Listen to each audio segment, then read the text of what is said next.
Good evening. I'm Dr. Lori Davis Perry, the Director of the Air Force Humanities Institute. Welcome to the 5th Annual David L. Jannetta Distinguished Lecture Series in War, Literature, and the Arts. I'd like to begin by thanking our sponsor, Mr. David Jannetta, a 1975 graduate of the Academy, and the USAFA Endowment for making this endowed lecture possible each year. I'd also like to welcome our special guests this evening, beginning with our 18th Superintendent, Lieutenant General Mike Gould, General Retired Stephen Lorenz, President and CEO of the USAFA Endowment, Brigadier General Dana Bourne, the Dean of Faculty, Mr. Jannetta's sons, Mr. David Jannetta and Mr. Max Ginetta, and Dean of the Faculty, permanent professors and department heads and Academy staff joining us this evening, as well as their guests. Mr. Ginetta will be introducing our guest speaker this evening. Please give him a warm welcome.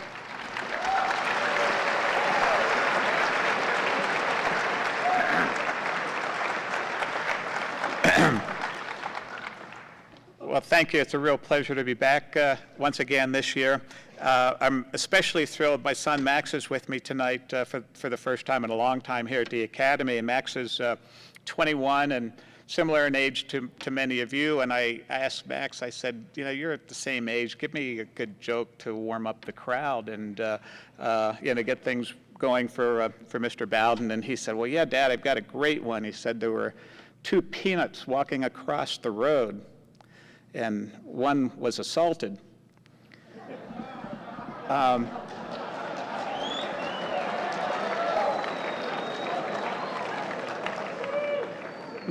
you understand why Max just recently joined the Army ROTC program at Drexel University. I love you, Max. Then my other son, Dave, who was here with me last year, said, well, why don't you mention talk about the fact that we went to see your room last year, your old dorm room over in the old dorm. And I said, well, okay, I could do that. And what happened was we had an opportunity to get a cadet to take us around to the cadet area, and he got to see all of the things that I used to talk about enjoying here at the zoo. And the cadet escort found my old room. It's about 11 o'clock in the morning. He raps on the door and opens it up. And this was just after I explained to Dave how, before the crack of dawn, we're up, running around, polishing, folding clothes, washing off the mirror, wiping out the sink. Everything's immaculate before we go off to class. And then you're gone all day, academics, meals, sports, studying, and then you're up the next morning for the same thing. So the cadet opens the door to my old room, and I would have thought I was back at Penn State looking at his room. I mean, clothes everywhere, looked like there was a Mitchell Mountain from the week prior in the sink. Close, and then all of a sudden, again, 11 o'clock in the morning, we hear a groan and realize that there's a cadet sleeping in the bed. Now, so Dave immediately, questioned the veracity of everything that I said, and so I said to Tim Jefferson, I said, look, I'll never tell this story about you being in bed in front of the Commandant of Cadets. But the Commandant isn't here tonight, the soup's here, but the Commandant isn't, so go Falcons.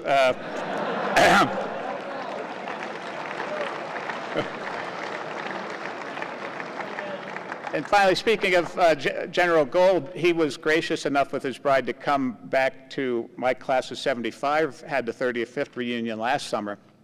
And because he was 76, we were 75, a lot of us got to know the SMAC Gold quite well back in those days. And everyone took great joy in being able to reminisce about telling SMAC Gold stories from the good old days. And what we finally realized, though, was how depressing it was that here we are in this year where we have the President of the United States and the Superintendent of the Air Force Academy, both younger than all of us.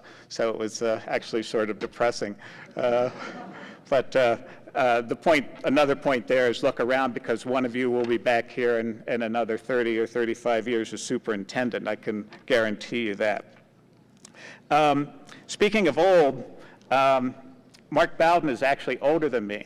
Now that's a horrible transition, and I missed a couple of those English classes where they talked about transitioning from one subject to the next. So that's one thing that I am certain of, that he is older than me.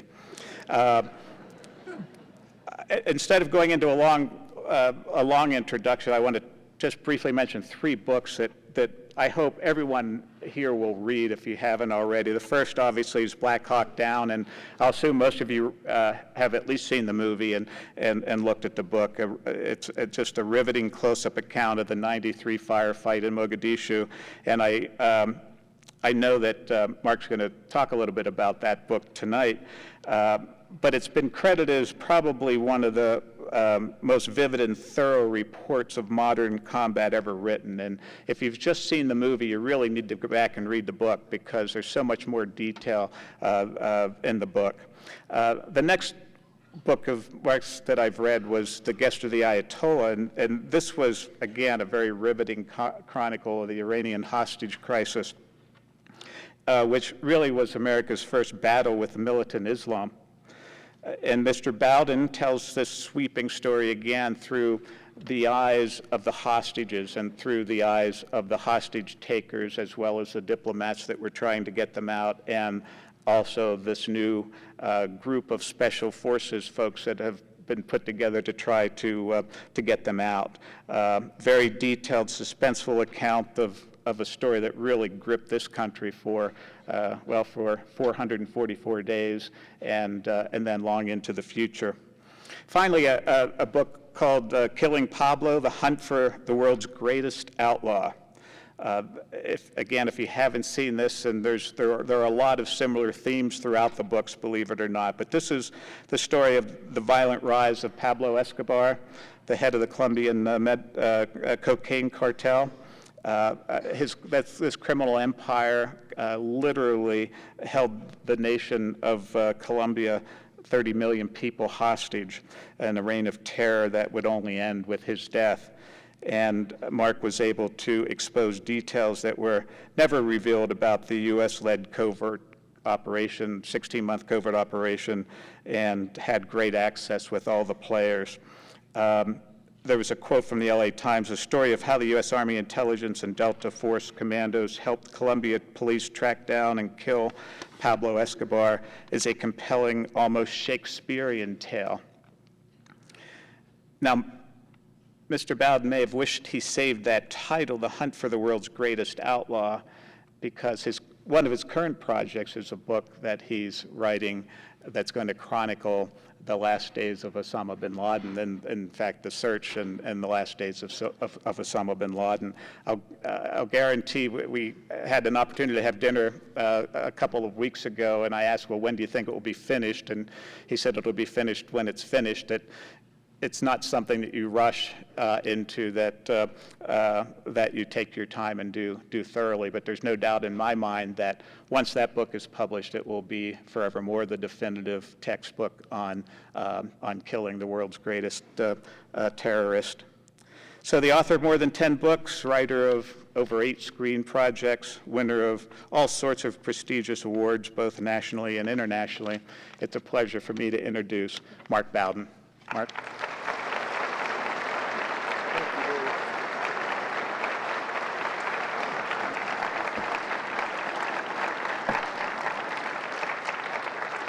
Thank you.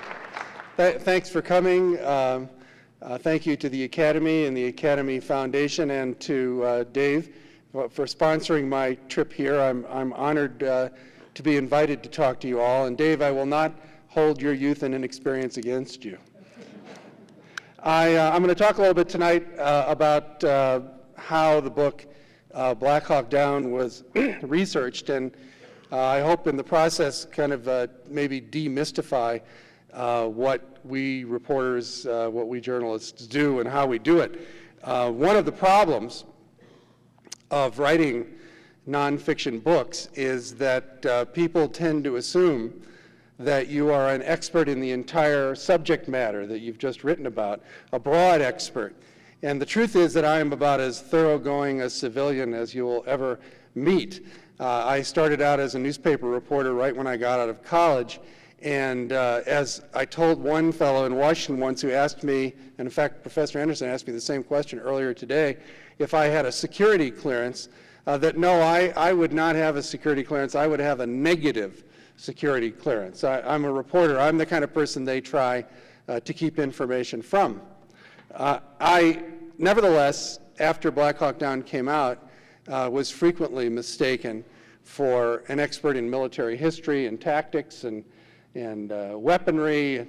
I remember in particular talking to a group at the Army War College in Carlisle, Pennsylvania, not far from where I live.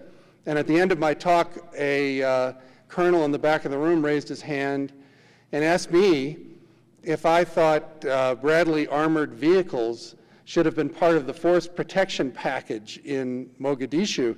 And I remember telling him that I thought before anyone was entitled to have an opinion about a Bradley armored vehicle, you would have to know what one was. And since I didn't and had never seen one, I deferred to his expertise. The truth is that I begin most stories that I write in almost complete ignorance. And I find that to be a very useful starting point.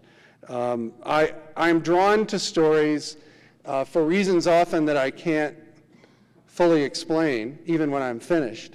But basically, what it boils down to is curiosity. For me, the challenge of reporting and writing a story and the fun of it is to throw myself into the world of the people that I'm writing about and wander around in their shoes and listen to them and ask questions and spend as much time as I need to arrive at my own understanding of them and what it is they've done. And it's only really then that I feel comfortable sitting down and writing about it. In October of 1993, I was actually finishing my second book, which was a book about the Philadelphia Eagles football team. I had just spent 3 years as the beat writer for the Philadelphia Inquirer covering the football team. And on television came these horrible images of dead American soldiers being dragged through the streets of Mogadishu by angry mobs. And these were images that all of us saw, and they were repeated endlessly over the next few days, and they were truly horrifying. And to me, and I'm sure to many, many Americans, bewildering, because we were very used to thinking of our military as the most powerful and professional in the world, and so how would American soldiers be at the mercy of this rabble in Mogadishu and their bodies being desecrated in this way? It was a big story for about 2 or 3 days. I think one of the distinguishing features of modern time is that we're bombarded with all kinds of information about stories from all over the world, and so a lot of us may walk around thinking that we know a great deal about many places around the globe, but in truth, the pool of knowledge is about an inch deep. And what happens with the American media is that the attention span is short and moves very quickly on to something else. But I was at least drawn enough to those images that I'd seen from Mogadishu to go out the Sunday afterwards and pick up a couple of the big Sunday newspapers and try to read as much as I could about what had happened there. And I remember being struck in a very good story that was in the Washington Post just in the days after, that in the course of this pitched firefight that had been fought in Mogadishu, 99 American Rangers, soldiers, had been trapped in the city and surrounded by an overwhelming number of Somalis who were trying to kill them, and that most of them had survived. Well, that told me a couple things. I'm enough of a student of literature to know that some of the greatest stories ever written about military engagements concern small units who find themselves trapped and surrounded, whether it's at the Alamo or the Little Bighorn or Rorke's Drift in South Africa. These stories of a small group of men standing and fighting for their lives, surrounded by people, make for very powerful and memorable stories. And so I'm a writer, and I think this is potentially an amazing story.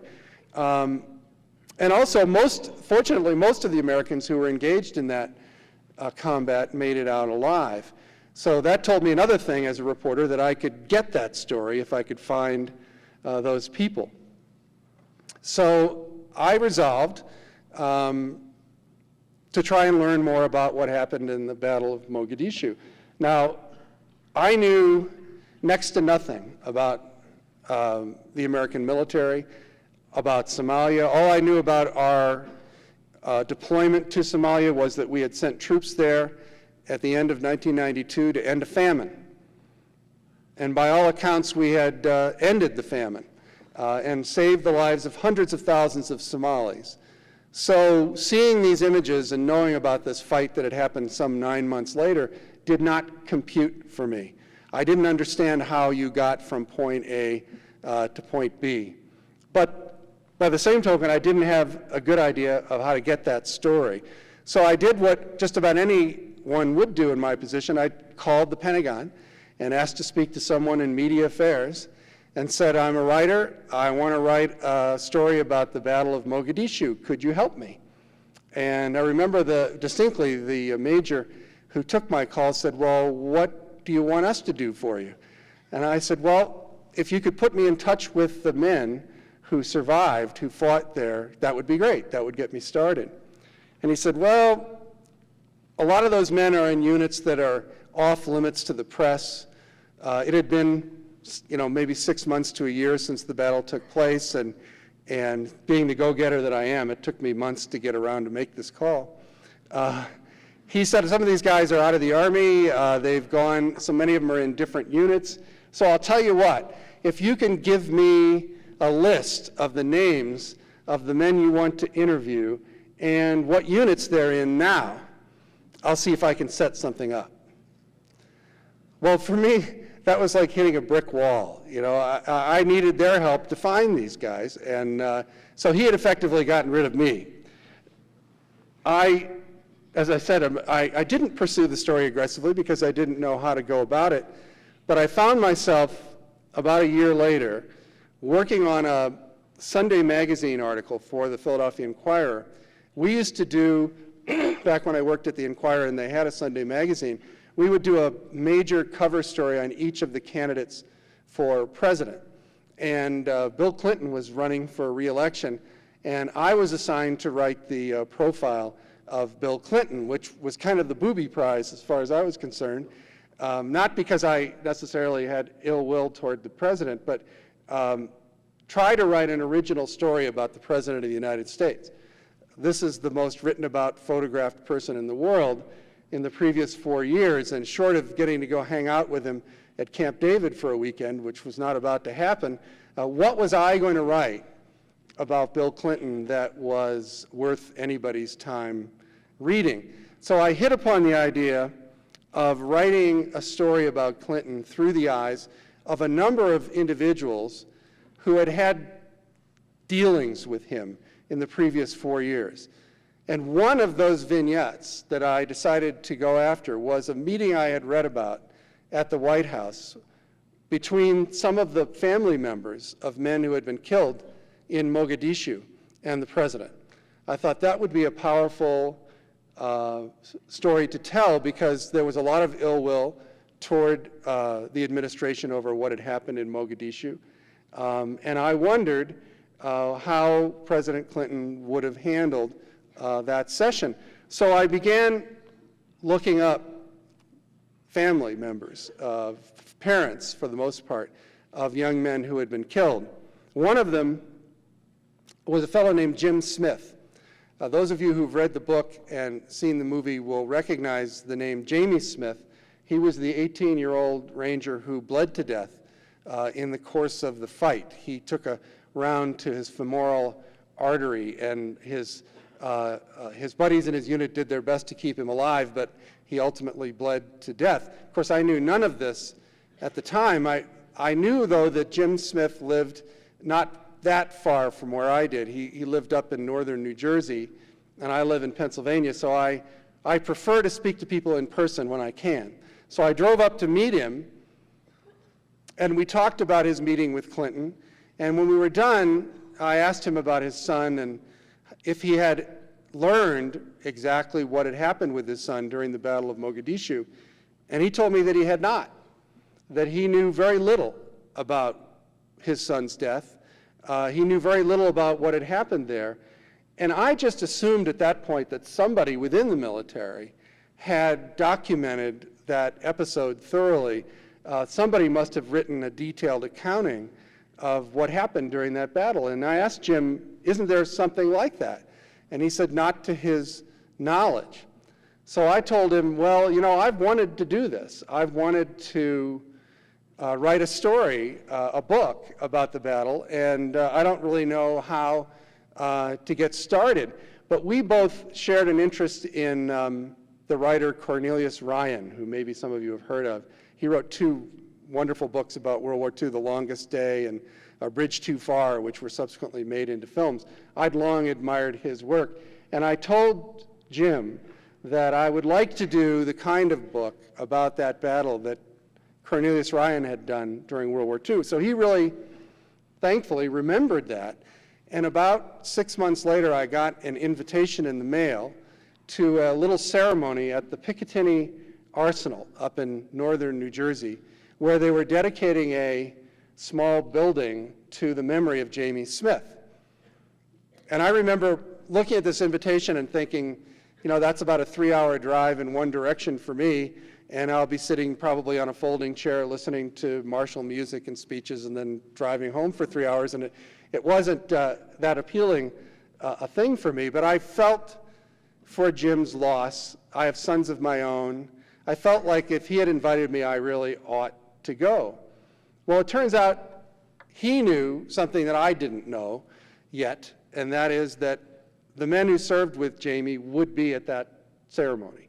And so I showed up that day, and I was surrounded by the very people who I needed to meet and talk to get the story that I wanted.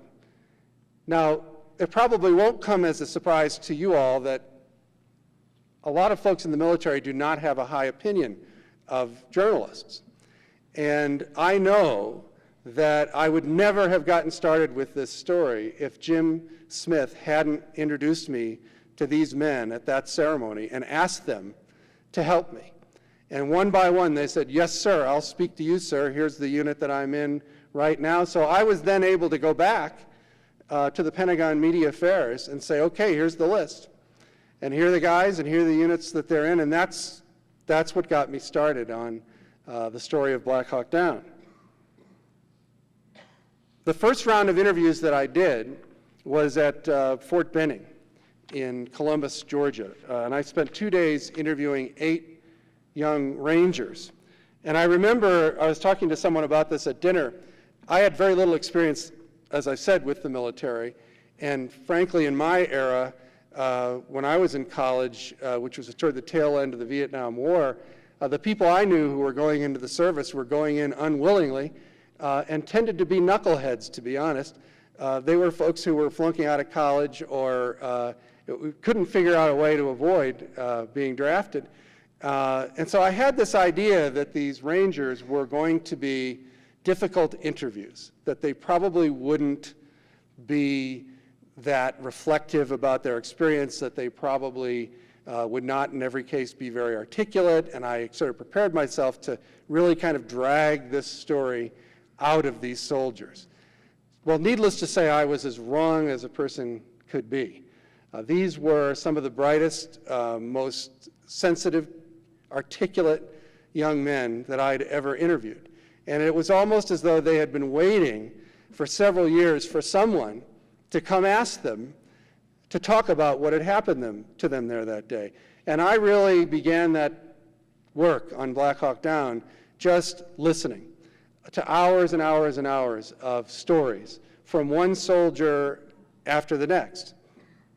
What I didn't know, of course, when I began interviewing down at Fort Benning, was that the raid that had precipitated the battle was a Delta Force mission, was a special operations mission. by a unit that none of the young Rangers I was talking to were even allowed to mention. Essentially, they were going out on this mission to set up a perimeter to protect the special operators as they conducted their raid. And so these guys were trying to tell me the story of what happened that day without being able to mention the people who were really at the center of the story. And so they kept getting stuck, and they would go out in the hallway, and there would be a huddled conference between the media affairs officer and the soldiers, and then they would come back in and they'd say, and then a soldier from another unit, did this and so, and I'd say, well, what other unit? And they'd say, well, I'm not at liberty to discuss that, sir. So I left after those 2 days of interviews at Fort Benning with, I knew, an amazing story, because just the story that these soldiers told me, the stories that they told me were incredible, but this is just 8 guys.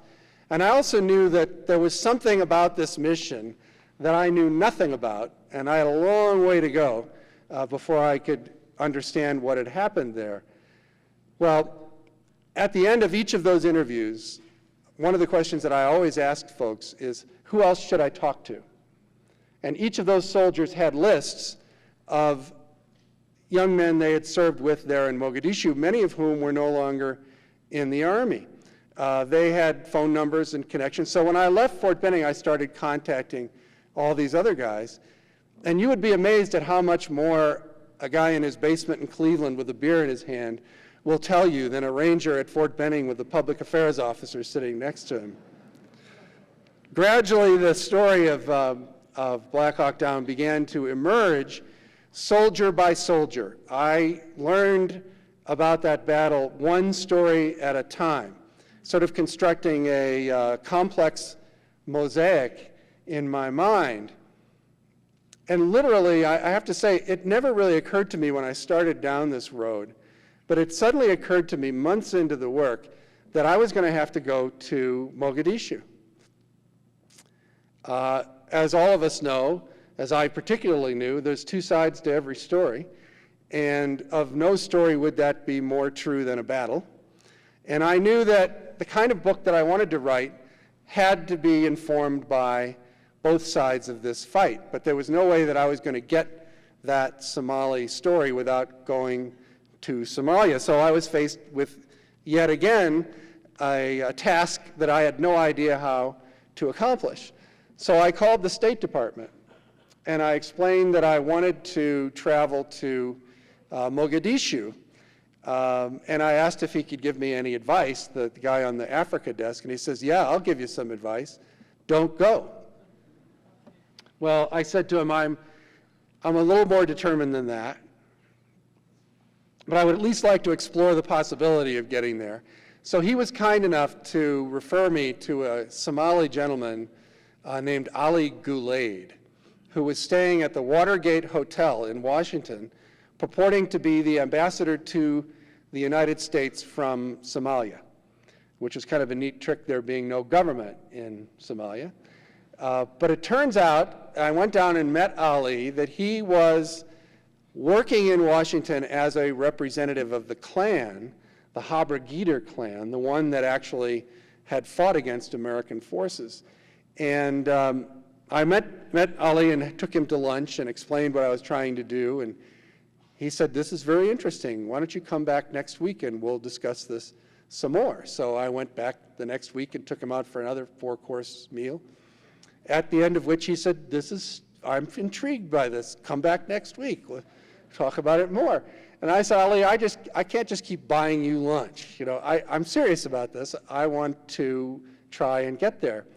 So for a fee, for some thousands of dollars that I managed to convince the newspaper to cough up, Ali arranged for me to be escorted to Mogadishu by a khat dealer he knew in Nairobi.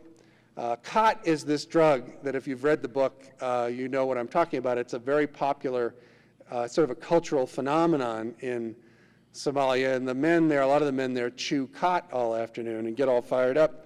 But none of the khat actually grows in Somalia. It's grown in Kenya. And it turns out that every day, if you go to Wilson Airport in northern Nairobi, there are all these small planes lined up that fill up with sacks of cot and fly off into Somalia, where they're met by the cot dealers who then take it and distribute it throughout the country. So I went with my friend Peter Tobia, a photographer, to Wilson Airport, and we paid our weight in cot and rode into Somalia in the back of one of these cot planes and landed on a desert airstrip outside of Mogadishu, where we were met by a ragtag band of cot dealers, at which point I knew immediately that I'd made a mistake. I mean, drug dealers are on the fringe of polite society everywhere, and there isn't even any polite society in Somalia, so this was quite a cast of characters. It reminded me a little bit of that scene in Star Wars where they go to the bar where all the people from all the different planets are, and it was very strange and frightening because everyone was carrying AK-47s and were not shy about shooting them. So waiting for us there in the desert was my security detail. One of the things that my friend Ali Gulaid had arranged for me was to have a security escort. Now, I've been in dangerous parts of the world, and I've traveled quite a bit, and generally when you have security, it means you have one person or two people. You don't actually expect to be traveling with an enormous amount of firepower. What you want is somebody who is smart enough not to get you in trouble and also clever enough to get you out of it if you get into it. But here, waiting for me in the desert, was an entire platoon of Somalis with two technicals, which have these 50 caliber machine guns bolted in the back end. And I'm introduced to my security detail. So I think immediately, this is ridiculous. I've been ripped off. I don't need a security detail like this. So we start driving into Mogadishu with this whole platoon of guys. And I often ask the question when I speak on civilian college campuses if there are any anarchists in the crowd. And often on big college campuses, there's usually one or two. They generally have multicolored dreadlocks, and I tell them, good news, you don't have to wait. Check out Somalia. One of the features of Somalia, which has no government, no laws, no nothing, is that if you have a road, gunmen will set up debris and barriers, big stones, whatever they can find, to block the road and wait for whoever comes down and steal from them. So I realized suddenly, because these guys see these two technicals and 20 guys with weapons, that they're pretty seriously outgunned, and so they would get up and begin moving stuff out of the way and let us go by. And I realized this actually was the appropriate level of security for traveling around Somalia. And I began to think of these barriers as like their version of toll booths, because the drivers would take like fistfuls of Somali shillings and throw them out the window as we went by. Anyway, we got to Mogadishu. I stayed at a deserted compound there near the K4 Circle, and I had been assured by my friend Ali that I would be received as a guest of the Klan. And in fact, I'd called back the guy at the State Department. I said, look, if I go as a guest of the Klan, what do you think about that? And he says, well, there is a cultural tradition of protecting guests, so if you are in fact a guest of the Klan, you might be able to travel there and back safely, which is the reason I felt somewhat secure going. But I got there and I was met by the leaders of the Klan who came into this conference room at the empty hotel. I euphemistically call it a hotel. And they said, who are you and why are you here? They had not been informed of these Americans arriving. And we most certainly were not guests of the Klan. In fact, what they told me was that they were going to let me leave the following morning if I got back on the same flight that I'd come in on and fly back to Kenya. So I was angry, to say the least. I felt like I'd been ripped off, and here I'd conned the newspaper into giving me all this money to fly to Mogadishu, and I was going to get kicked out and have to come back with nothing the next day. So the little gentleman who ran this compound, his name was Abdullahi, noticed that I was kind of miffed. It might have been that I was kicking the walls. And he said, "What's the matter?" And I said, "Well, the Klan leaders have just told me, that I have to leave."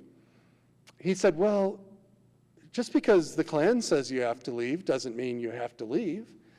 And I said, "Well, I don't know about you, Abdullahi, but a rule of my life is that I don't argue with people who have weapons." And he says, "Well, but many people here have weapons." And I said, "Well, do you know people?" "Oh, yes, I have many friends," he said. So I hired Abdullahi's crew and stayed for what turned out to be 10 very, very terrifying days. But I was just stubborn enough. I remember Peter saying, "You're not really thinking about staying, are you?" And I said, "Well, no one's actually shot at us yet, and I'd like to see what happens." So we stayed, and we went to the various locations in the city where the battle had taken place. And given that there's never been a trash pickup in the history of Mogadishu, interestingly, the remains of the helicopters were still right where they had been years before, where they had crashed. So there was no mistaking, where this fight had taken place. And as a writer, it's invaluable to actually be able to walk the ground, visit the scenes of the story that you're writing. You learn a tremendous amount by being there yourself. And everywhere we would go, because it was such an oddity, I do believe we were the first Americans to go back to Mogadishu after American troops came out in 1994. We would attract crowds, and often surly crowds, not to mention the Haber-Gitter Klan guys who would come and shoot a few rounds off just to let us know they were around and unhappy with us being there. But fortunately, I had my translator talk to people in the crowds before we left and asked for those who had fought against Americans on what they call the Day of the Rangers. And so, needless to say, this being seen by the folks in Mogadishu as a great national victory, a lot of people claim to have fought against American forces that day. And I had told the translator, tell him I'm staying at the compound by the K4 Circle, and people started showing up. They showed up for a number of reasons, mostly because they refused to believe that I was a journalist, that I was a reporter. I think the concept didn't really ring true to them, that somebody would travel that far and put themselves in that sort of a predicament just to write a story. They believed that I was military. I had one person tell me after I'd been out on one of the trips that we'd taken into the city that he knew for certain that I was CIA or military. And I said, really, how do you know that? He says, well, I was watching the way you were walking, and I knew you had been trained. Well, the truth is that they'd taken me to a place that had been bombed by American forces a couple years earlier. I was afraid there was unexploded ordnance around, and I was being very careful about what I kicked, where I walked. And so I guess that qualified as military training to these guys, because they just refused to believe that I wasn't military. Or they believed that I was a representative on like a secret mission from the UN to hear these stories about their losses and damages to their property, and that they maybe would someday be compensated for what had happened during the battle. So because of that, because people refused to believe the truth, one by one people were showing up to tell me their stories. Because I had spoken to so many American soldiers, I actually had a fairly good working knowledge of that battle when I went to Mogadishu, so I could separate out the people who were making up stories from those who actually had fought. And I ended up accomplishing what I hoped to do when I went to Somalia, which was to arrive at a better understanding of why these people had fought, and also in certain instances being able to tell the story of, say, the crash of the second helicopter and the rescue of Michael Durant through the eyes of both Mike Durant in that case, because none of the others at that crash site survived, but also through the eyes of the Somali who saved his life and took him captive.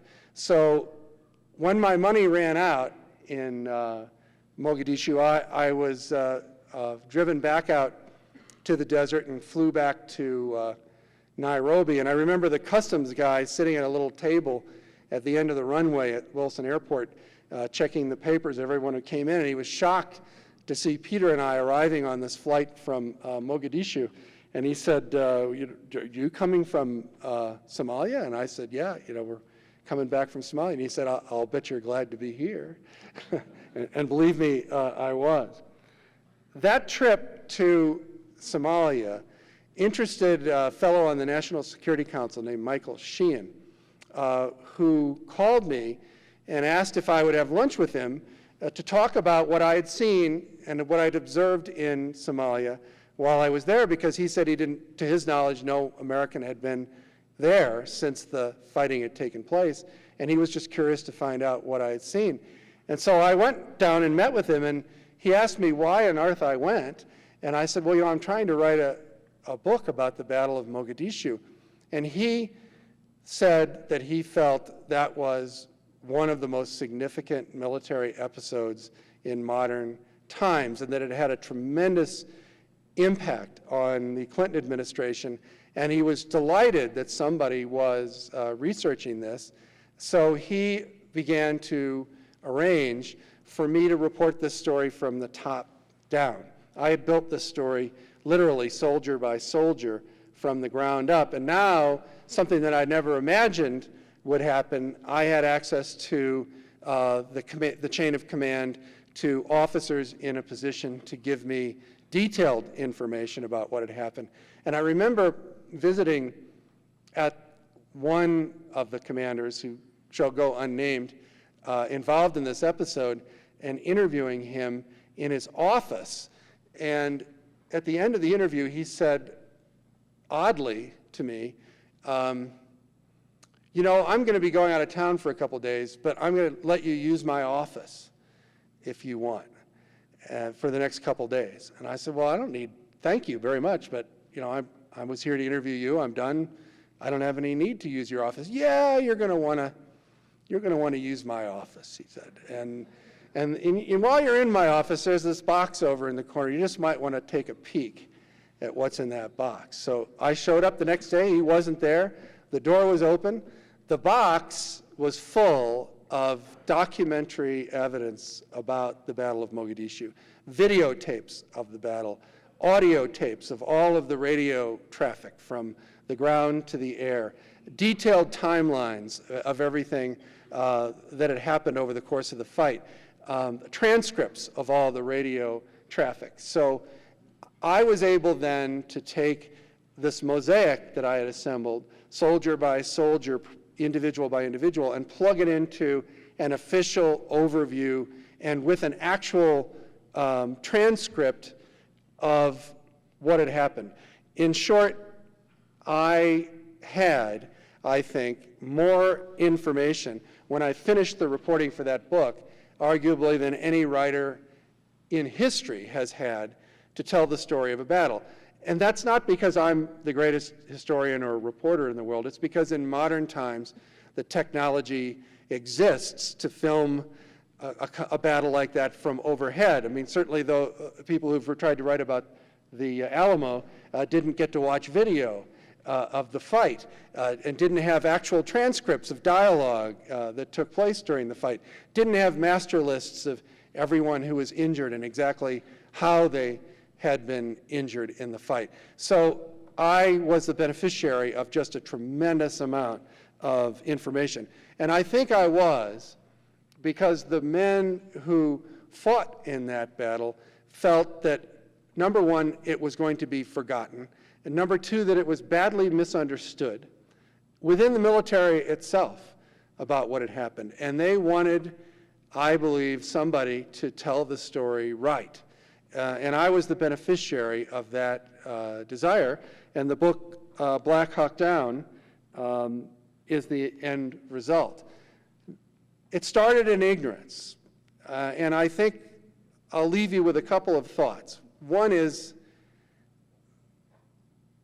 what Black Hawk Down illustrates to me, apart from anything that the story itself is about, is the power of storytelling. You may wonder, if you take an English class or you're asked to read novels or plays or stories, why? I mean, why is that important? Why is that significant? Stories are how we remember as a culture. If the book Black Hawk Down had not been written, I doubt many people outside of the units who fought and the families who lost their loved ones would have any knowledge of what happened in Somalia. Stories are how we remember, and stories are how we make sense of the world. For me, it illustrated the tremendous power that in our society an individual has to shape the popular memory and people's conception of their world. I started, as I said, writing about the Battle of Mogadishu knowing nothing. And I can actually remember, for the longest time, as I was finishing that book, I had imagined the title of that book would be 6-1 Down. And that's because if you listen to the radio traffic, when that first helicopter goes down, the first thing that someone says is 6-1 down, because they knew each one of the call numbers for those choppers overhead. So they identified it specifically, 6-1 down. And I remember one day I was driving along Route 796, just north of Route 1, heading home, and I was turning this over in my head, and I thought, I don't like titles that have numbers in them. You know, what else could I call this? And the second thing that someone shouts into the radio is, we've got a Black Hawk Down. We've got a Black Hawk Down in the city. And I thought, I like that. I like Black Hawk Down. That sounds better to me. I think I'll call that book Black Hawk Down. Well, now, when President Obama refers to the Battle of Mogadishu, it's the Black Hawk Down episode.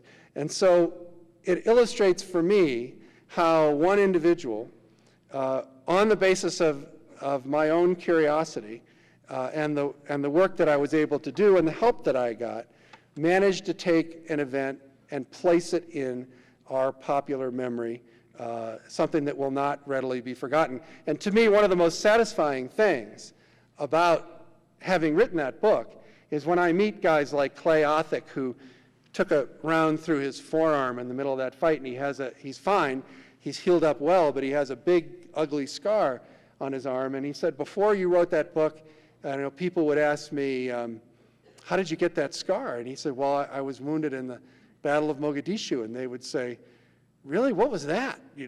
We fought a battle? And he said, after you wrote Black Hawk Down, and most particularly after the movie came out, no one has ever asked him about what that was again. He gets, I think, the recognition that he deserves for his service and his sacrifice. And not just Clay, but all those guys do. And that's something that I never envisioned would happen, and that makes me feel very proud. I began, just tell you one more little thing. After Black Hawk Down came out, being mistaken for a military expert, which I would always advise people I was not, I was often on television being interviewed about one thing or another. Over the last 10 years, our military has been a lot more active visibly than it had been for a long time. And so I've kind of stopped doing it, but I used to go and answer questions on TV. And one time, my son Ben, who at that point was maybe 15 years old, was sitting in the living room, and he's watching TV, and his dad comes on TV. And I'm interviewed for like 5 minutes about, something happening with the American military overseas. And he listens to this, and he looks at me, and he says, Dad, why are they asking you? And I told him I think that was a really good question. Thank you very much.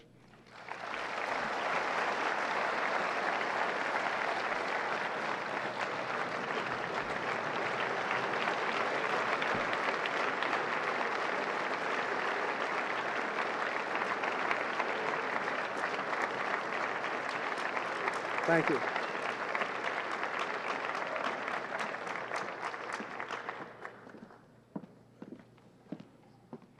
Thank you very much. You're welcome. At this time, Mr. Jannetta will be presenting a token of our appreciation to Mr. Bowden. Mark, every distinguished, the bird, every distinguished visitor gets the bird, Mark. Oh, I'm delighted. We It's really beautiful. appreciate your spending this evening with us. Thank you. Thank you very much. That's the Air Force Academy. It'll go on my desk.